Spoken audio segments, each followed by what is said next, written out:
Assalamualaikum warahmatullahi wabarakatuh. Alhamdulillahi rabbil alamin. Wassalatu wassalam ala asyrafil anbiya'i wal mursalin wa ala alihi wa sahbihi ajma'in. Subhanaka la ilma lana illa ma 'allamtana innaka antal alimul hakim. La haula wa la quwwata illa billahil aliyyil azim. Rabbi shrah li sadri wa yassir li amri wahlul 'uqdatam min lisani yafqahu qawli. اللهم افتح علينا بفتوح العارفين بك اللهم اجعلنا من الذين يستمعون القول فيتبعون احسنه اللهم علمنا مما جهلنا وانفعنا بما علمتنا وزدنا علما نافعا يا رب العالمين. قال الشيخ الناظم رحمه الله تعالى ونفعنا به وبعلومه في الدارين. Kitab yang baru ni kita muka surat 22 baris 107. Kata musannif rahimahullah taala wal arsyu wal kursiyyu thumma al qalamu wal katibuna lahu kullun hikamu la lihtiyajin wa bihal imanu yajib alayka ayyuhal insanu wan naru haqqun ujidat kal jannah fala tamil li jahidin zijinna dara khuludin lis sa'idi wasyaqi mu'azzabun muna'amun mahma baqi. Hadirin sekalian, pertama sekali syukur terima kasih kita ke Allah Ta'ala. Kesyukuran pertama sekali nikmat hidup masih diberi. Kita memang diajar mensyukuri nikmat hidup ni dengan Rasulullah ajarkan ke kita membaca doa setiap kali kita bangun tidur, khususnya bangun pagi. Alhamdulillahillazi ahyana ba'dama amatana wa ilaihin nusyur. Pujian bagi Allah Ta'ala yang telah dihidupkan kita selepas dia matikan kita. Jadi kita syukur hidup kita masih diberi. Dan syukur kita dapat Islam, lebih-lebih lagi syukur kita Allah Ta'ala jadikan kita boleh ke masjid, ke surau, boleh berjemaah, boleh pula duduk dalam majlis ilmu. Dengan itu dapat memahami, mempelajari, memantapkan pengetahuan kita tentang ajaran Nabi Muhammad sallallahu alaihi wasallam. Dan syukur banyak-banyak pula Allah Ta'ala jadikan hati kita boleh dengan sebegitu mudahnya mengira dan membenarkan semua ajarannya, sampai pula dijadikan kita boleh taat, patuh, ikut perintah dia, tinggalkan larangannya. Banyaknya nikmat diberi kat kita. Syukur banyak-banyak nikmat tu diberi pula kelapangan masa, diberi pula kesihatan, diberi pula keupayaan boleh datang ke masjid walaupun agak jauh daripada pertematan. Allah Ta'ala berikan keupayaan kepada kita untuk boleh hadir untuk solat dan dapat pula berada dalam majlis ilmu. Syukur banyak-banyak nikmat itu. Dan kita dalam masjid ni ada peluang mendapatkan itikaf. Cuma itikaf ibadat, tak sah ibadat melainkan dengan niat. Kalau tak niat lagi banyak, sama-sama hadirkan di hati lafaz niatnya, saja aku itikaf dalam masjid ni kerana Allah Ta'ala. Kata musannif wal arsyu wal kursiyyu thumma al qalamu wal katibuna lahu kullun hikamu. Asal terjemah tadi bermula arash dan kursi, kemudian itu qalam dan beberapa juru tulis, maksudnya malaikat pencatat. Begitu juga lauh, sekaliannya itu ada mempunyai hikmah. Hadirin sekalian, apa yang kita nak sambung ni sebuah bab kita bicara dah. Kita dalam membicarakan istilahnya bab sam'iyat. Setelah kita selesaikan bab uluhiyat, bab ketuhanan, apa yang wajib, apa yang mustahil, apa yang harus diiktikad ke Allah Ta'ala dan apa berkaitan dengannya, dan kaedah-kaedah yang telah kita pelajari dulu. Kita juga sudah selesaikan dalam bab-bab Rasul, apa yang wajib, mustahil, harus ke Rasul dan apa berkaitan dalam bab kerasulan. Dan kita nak sambung ni, kalau dulu kita yang terdekat bicara tentang masalah sirat, titi ke jembatan, bagaimana keadaannya, juga mizan, tentang mengambil suratan-suratan amalan, wajib i'tiqad semua itu adalah benar mereka, pasal tersebut dalam Quran.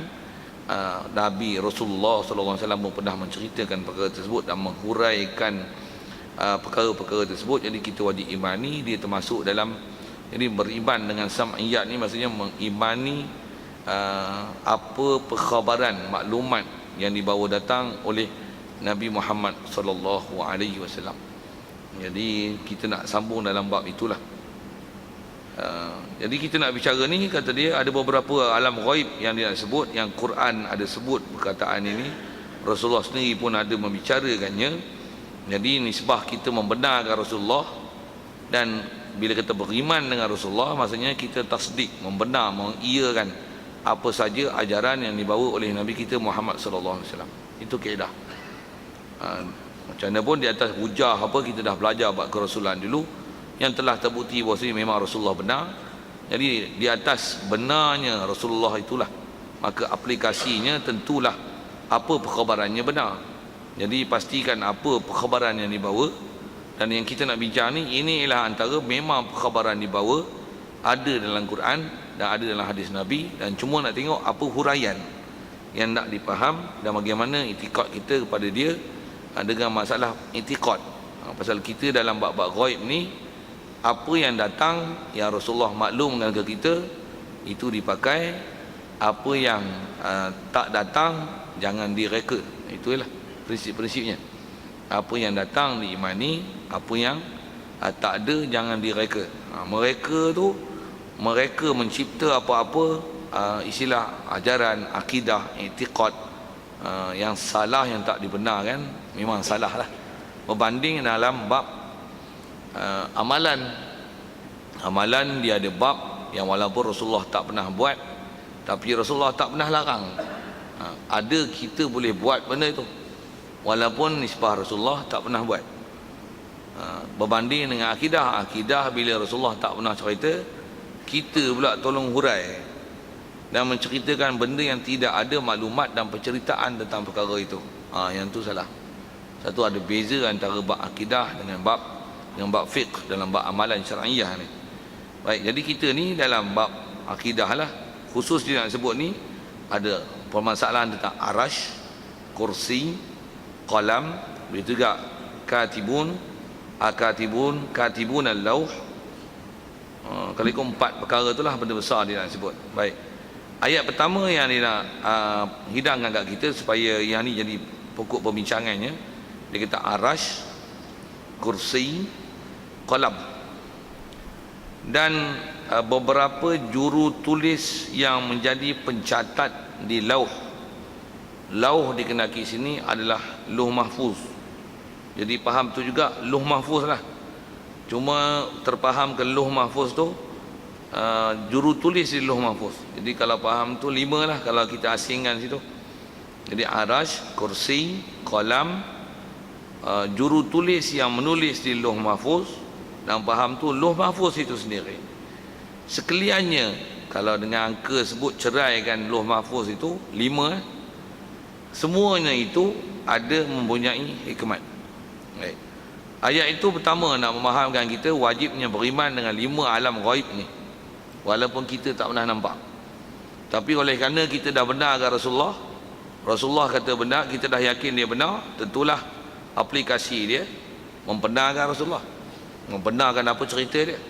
Membenarkan Rasulullah berarti membenarkan Quran. Membenarkan Quran berarti membenarkan isi Quran. Itu kita punya prinsip. Kerana atas takrifan ulama, bila sebut iman, benda besar sekali, dia ialah mesti tasdik bima ja'a bihi Nabi sallallahu alaihi wasallam. Membenarkan, mengiyakan, menerima di hati, mengiktikadkan apa saja perkara yang dibawa datang oleh Nabi sallallahu alaihi wasallam. Di ayat dia tu, keyword dia tu besar tu. Jadi atas kita bicara dalam bab 5 alam ghaib ni, arash ada sebut dalam Quran, kursi ada sebut dalam Quran, qalam disebut dalam Quran, Lauh Mahfuz ada sebut dalam Quran, begitu juga katibun ni seingatnya dia tak sebut dengan lafaz sharih dalam Quran. Allahu salli alaihi wasallam. Tapi dia datang dengan ada isyarat, dan kalau yang ada sebut dalam hadis. Baik, macam mana pun dia sebut, yang ni semua ada catatan dalam nas. Jadi nisbah beriman, wajib beriman lah alam ghaib ni. Selesai. Apa benda tu sekali lalu sebut takrif nanti insya-Allah. Wajib beriman berarti tu. Jadi menolakkan alam ghaib ni berarti menolak perkabaran Rasulullah. Hati-hatilah sikit situ. Macam mana kita bicara bab suhuf, menerima suratan amalan, ada mizan, ada timbangan amalan, ada titian sirat. Begitu juga nanti ke depan syurga neraka. Yang ni kita sebut tentang alam-alam ghaib ni. Jadi wajib iman pasal Rasulullah khabar kan. Itu. Kemudian apa nak sebut. Jadi asalnya mesti beriman lah perkara ni 5. Jadi dia disebut mempunyai hikmah. Okey, nak faham ke sini. Bila dia kata lima alam ni ada hikmah, maksudnya Allah Subhanahu Taala, kita mengikut ahli sunnah wal jamaah wajib i'tiqad Allah Taala memang kaedah dalam bab ketuhanan kita dah belajar dulu. Allah Subhanahu Taala dia mesti perfect, dia sempurna. Dia tidak akan ambil apa-apa faedah daripada makhluk yang dibuat, sama ada faedah tu untuk diri dia ataupun faedah itu dibuat untuk makhluk. Tidak, dia tidak ada apa-apa benefit yang dia ambil daripada makhluk yang dibuat, sama ada dia buat untuk dia dapat manfaat ataupun dia buat untuk kita manfaat. Dia buat bukan dia buat untuk manfaat atas sesuatu, tapi dia yang memperaturankan manfaat atau manfaat tak mana sesuatu. Ataupun bahasa lain, manfaat ataupun mudarat tu Allah yang mensistemkan manfaat atau tak mudarat atau mudarat yang ke kita. Bukannya sesuatu yang Allah buat, sesuatu itu sendiri diri dia boleh mudarat ataupun manfaat. Pasal prinsipnya Allah mustahil dia ambil manfaat. Allah mustahil dia sendiri ambil manfaat ke diri dia ataupun dia buat makhluk untuk makhluk manfaat daripada makhluk yang dia buat. Bahkan Allah buat, Allah yang sistemkan manfaat itu, buat itu atas manfaat itu. Boleh faham tak tu bahasa tu? Tak faham tu lah tuan-tuan kena telan tu. Tak faham telan tu tanya bahasa tu. Baik, benda yang mudah disebut ni, mudah ialah apa dia? Allah Ta'ala buat arash, kursi, qalam, penulis, jurutulis, lauh mahfuz. Lauh mahfuz itu sendiri, bila dia kata mempunyai hikmah, maksudnya Allah Ta'ala tak ada apa-apa benefits. Macam putih sikit lah kan, dia tak ada ambil faedah. Bukan dia jadikan lauh mahfuz pasal dia pelupa, subhanallah. Tidak. Dia buat kolam pasal apa? Pasal kolam asal terjemah bukan kolam ikan tu. Qalamun bahasa Arab, pen asal terjemah. Maksudnya alat untuk menulis di lauh mahfuz. Kolam, saya sebut dengan huraian yang ringkas itu. Untuk katibun pula, katibun dan lauh apa maksudnya? Juru tulis yang menulis. Maksudnya kolam alat untuk menulis di lauh mahfuz, dan ada juru tulisnya yang malaikat untuk jadi juru tulis. Kita selalu belajar raqib atid, itu menulis kebaikan kejahatan yang ada ke kita. Raqib atid ni bukan yang kita cerita. Katibun dan lauh ni bukan raqib atid, tapi dia ialah juru tulis malaikat. Juru tulis di kalangan malaikat, maksudnya malaikat yang khas Allah Ta'ala jadikan untuk menggunakan kolam untuk mencatat di lauh mahfuz. Okay. Allah Ta'ala sikit pun tak ada ambil manfaat, cuma kejadian tersebut ada hikmah. Nak faham situ ya? Begitu juga kursi dan arash. Kalau sebut kursi, apa dia? Kursi yang tu yang ada ayat kursi dipanggil ayat kursi kerana pada ayat itu ada perkataan kursi. Itu saja. Dipanggil ayat kursi pasal dalam ayat tu ada perkataan kursi. Baik. Kenapa ayat kursi ni jadi besar? Besarnya nilaian ayat kursi ni kerana menceritakan satu makhluk yang Allah Ta'ala buat yang sangat besar. Besar kursi itulah. Baik, apa dia kursi? Kalau dengan satu definisi panjang, ayat panjang sikit, apa dia kursi? Kursi ialah satu alam yang sangat luas, yang Quran sebut wasi'a kursiyyuhus samawati wal arda wa la ya'uduhu hifdzuhuma. Wasi'a kursiyyuhus samawati wal arda, meluasilah kursi Allah Ta'ala akan langit dan bumi. Apa maksudnya meluasi kursi Allah Ta'ala akan langit bumi? Maksudnya langit bumi, katalah ni langit bumi seketul ni, langit bumi. Langit bumi, bila sebut bumi, langit ni cakrawala ni, cakrawala, buah cakrawala, cakra suria. Begitu juga kalau kita belajar dalam ilmu astronomi ni, semua galaksi yang bulu bintang tu, setiap satu galaksi pun dah bulu dah. Galaksi tu pun bulu. Okey, semua tu belum sampai langit pertama, baru langit dunia. Ini bumi dan langit 7 lapis. Samawati wal arda, meluasilah kursi Allah Ta'ala akan langit dan bumi. Okey, bumi, langit. Langit pun langit ada, langit 7. Galaksi ini belum langit lagi, masih langit dunia. Langit tu, galaksi ni dah, galaksi tu ada lagi langit pertama, langit kedua, 3, 4, 5, 6, 7. Okey, sampai 7 tu saya nak tunjukkan dengan seketul ni. Ini penumbuk langit bumi. Mana kursi? Ayat asal meluasilah kursi Allah Ta'ala. Maksudnya langit yang saya dah sebut di Abu Hurairah ni, yang ni dengan kursi celuih langit bumi ni nak duduk dalam kursi. Untuk kursi itu luas mana? Ada isyarat dalam hadis Nabi SAW, berbanding dengan cakap Melayu mudah gini lah. Salah satu padang yang sangat luas dengan cincin sebentuk. Padang yang luas itu adalah kursi, cincin sebentuk ni adalah bumi dan 7 lapis langit. Macam itulah kursi. Besar tak? Tengok saya nak sebut bahasa tuan-tuan.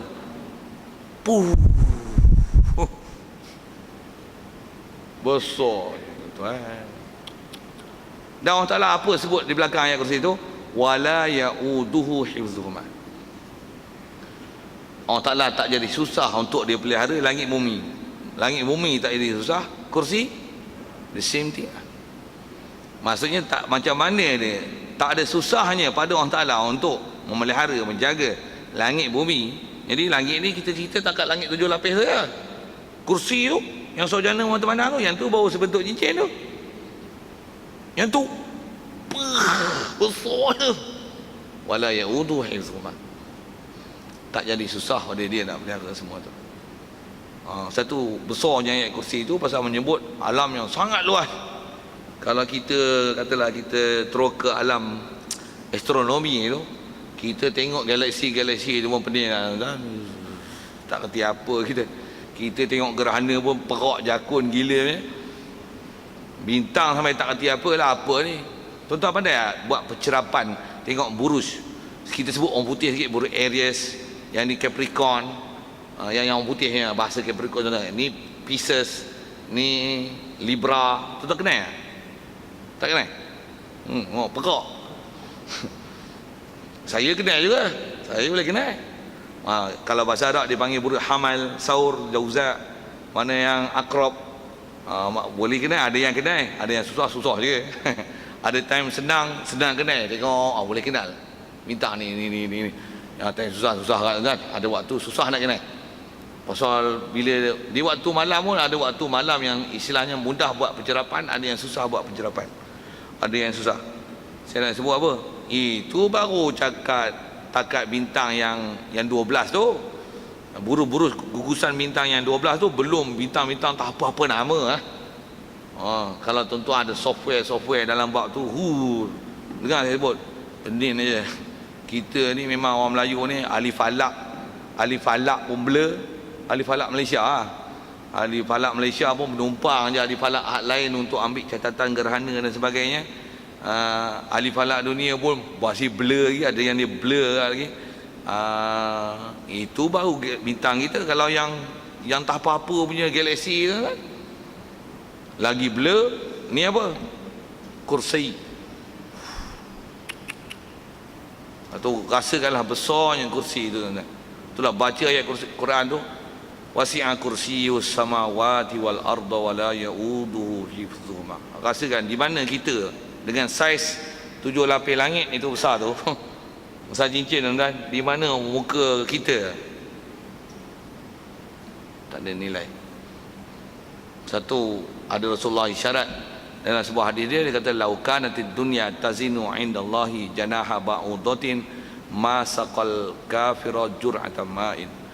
Kalau ada nilai dunia ni, silap. Kalaulah dunia ni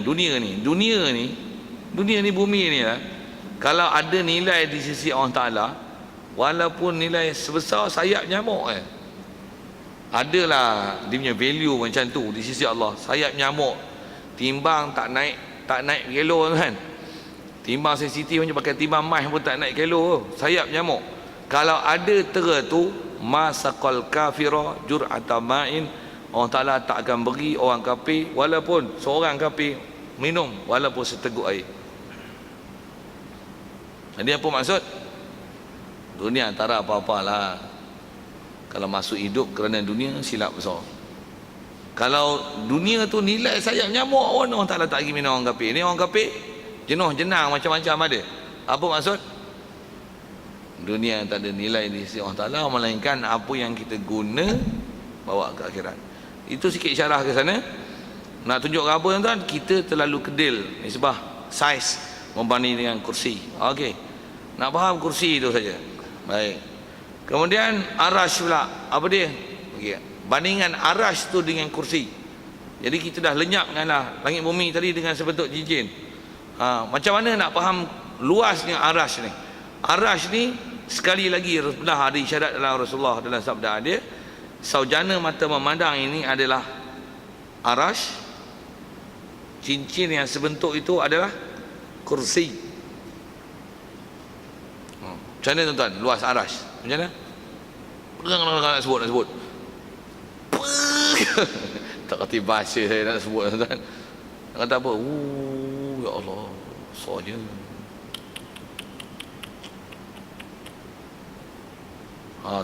tu yang cuba baca kan, sumbastawa 'alal arsh. Masya-Allah, arsh. Allahul ladzi rafa'a samawati bighairi 'amadin tarawnaha. Ayat tu cerita tentang langit, langit je. Allahul ladzi khalaqas samawati wal ard. Allahul ladzi rafa'a samawati bighairi 'amadin tarawnaha. Allah dia yang mengangkatkan langit 7 lapis ni bighairi 'amadin tarawnaha. Langit kita ni tanpa ada tiang yang kamu boleh tengok. Dia bukan tak ada tiang, dia ada tiang, tapi tiang tu tak nampak. Cuma kalau nampak tiang, macam mana rupa tiangnya? Dengar, langit satu hai, itu langit. Allahul ladzi rafa'a samawati bighairi 'amadin tarawnaha. Kamu lihat macam mana langit yang sebesar itu, sesaiz itu, tiang dia kita tak nampak. Kita baru masjid sebesar ni, tiang besar ni kan. Kalau besar Putrajaya ni, bayang tiang bumbung itu macam mana? Bayang tu, langit yang sebesar itu, tiang kita tak nampak. Hebatnya kejadian Allah. Itu baru langit 7 lapis. Bayang kan, arash, tiang ni besar mana? Wa yahmilu arsya rabbika fawqahum yawma idzin samaniyah. Quran. Surah-surah apa saya tak apa ayat nan, sorry. Patah-patah ni patah lajak mulut baca. Lah ni malaikat yang tanggung arash yang seluas itu 4 malaikat. Tiup sangkakala kedua 8 malaikat. Bayang tu tak, malaikat memang kita tak nampak. Besar mana malaikat tu. Sekali lagi kan. Yang tu maklumat yang datang tentang arash. Okey. Sikit soal lagi, kita dah bicara dah. Ayat asal fakta dalam matan apa? Semua tu mempunyai hikmah. Hikmah ni maksudnya dia ada satu rahsia yang tersirat daripada apa yang tersurat. Okey, macam mana pun apa rahsia dia? Banyak benda dalam syarak, ada benda yang kita tak boleh nak explore. Apa yang dipanggil hikmat ini. Yang kita pun zaman sekarang, zaman moden yang macam-macam alat saintifik lah, ada kajian-kajian saintifik, barulah boleh explore perkara-perkara yang hikmah yang pada zaman Rasulullah dulu dia tak pernah cerita kat kita, tapi lah ni baru dia explore kat mana tu. Kalau satu masa dulu yang terdekat isu anjing misalnya, anjing ni kenapa Rasulullah tak bagi pegang, walaupun dia orang buat majlis pegang anjing? Bodoh sikit lah tu, bukan bodoh sikit, gilanya bodoh tu. Rasulullah yang kalau ada riwayat pun, anjing kalau dah haga bagi dia minum, bagi minum je, tapi don't touch the dog. Kalau jangan kata touch the dog lick your bejana, your bekas, dia jilat bekas. Buat apa? Basuh dengan air 7 kali, satu daripadanya dengan tanah. Itu pun suruh basuh, takkan saja-saja nak touch the dog. What a stupid fella you. Siap, cukup. Tengok dia orang kaji kan. Kaji lah. Nak kaji pun nak sebut panjang. Saya nak sebut apa? Asal nak sebut ada benda yang hikmah itu kita tak tahu.